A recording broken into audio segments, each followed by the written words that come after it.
শুরুতেই বলবো, ওখানে কিন্তু একটা সাইনবোর্ড দেখতে পাচ্ছেন। ওই সাইনবোর্ডে লেখা আছে যে সাবধান, এখানে রেল ক্রসিং, সবাই নিজ দায়িত্ব চলাচল করবেন, ঠিক আছে। তো এখানে আমি বলবো এই রাস্তায় কিন্তু খুব ঝুঁকিপূর্ণ একটা রাস্তা।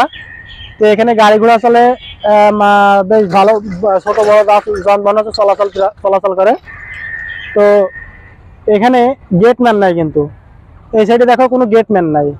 তো গেটম্যান না থাকার কারণে আমি বলবো যে এখানে সবাই সতর্কভাবে নিজ দায়িত্ব চলাচল করবেন। আর এখানে কিন্তু এই যে এখান থেকে কিন্তু সোজা রাস্তা, একদম সোজা রাস্তা। এখানে কিন্তু টোটাল ট্রেন যায় ঘন্টায় 100 কিলো করে। তাহলে কত স্পিডে যাইতে পারে বুঝতে পারছেন, বিশেষ করে এই রাস্তাটুকু যেহেতু সোজা রাস্তা।